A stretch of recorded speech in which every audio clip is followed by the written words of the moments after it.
ফার্স্টে আসে বিয়ের শাড়ি আর তারপর আসে বিয়ের পাঞ্জাবি, তাই এখন আমরা পাঞ্জাবি নিতে এসেছি। চলো তাহলে দেখি কেমন পাঞ্জাবি নেওয়া যায়। আর আমাদের মোটামুটি শপিং করে ভীষণ টায়ার্ড, মানে ঘুরে ঘুরে শপিং করতে হয়, তো এখানে কিন্তু অনেক পাঞ্জাবি কালেকশন আছে, কিন্তু আমি যেরকম চাইছি সেরকম পাবো কিনা জানি না। এই ডিজাইনগুলো তো আমি নেবো না, আগেই ডিলিট করে দিয়েছি, যে ওই ডিজাইন আমি বাদ দিয়ে দিয়েছি। এরপর যে ডিজাইনগুলো বার করেছি জাস্ট অসাম। আমি এরকমই চাইছিলাম যে গোল গলা হবে, কোনো কলার ছাড়া, আর একদম সাইডে ডিজাইন করা থাকবে, ফিতে দেওয়া থাকলে তো আরও ভালো। মানে অনেকটা রানী রাসমণিতে যেরকম মথুর পরতো ওই রকম পাঞ্জাবি আমার খুব পছন্দ। তো ওরকম চাইতে চাইতে ঠিক একটা পিস পেয়েও গেছি এই রেড আর অফ হোয়াইটের মধ্যে। তো রেড অফ হোয়াইটের মধ্যে আরও কিছু কালার অপশন আছে, তোমাদের দেখাচ্ছি। তো আমার মা বললো একটু এটা খুলে দেখাতে, তাই দেখালো। এই পাঞ্জাবিটা নেবো না অবশ্যই, কারণ আমার কলার দেওয়া পাঞ্জাবি পছন্দ না বিয়ের দিনের জন্য।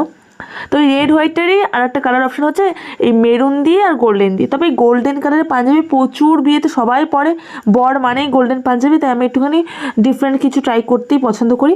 এখানে ধুতির কালেকশনও বার করেছে, তবে আমার ওই পাশে ধুতিটা, মানে যেটা আমার হাত রয়েছে ওই ধুতিটা আমার বেশি পছন্দ হলো। তোমরা জানো তোমাদের কোনটা বেশি ভালো লেগেছে।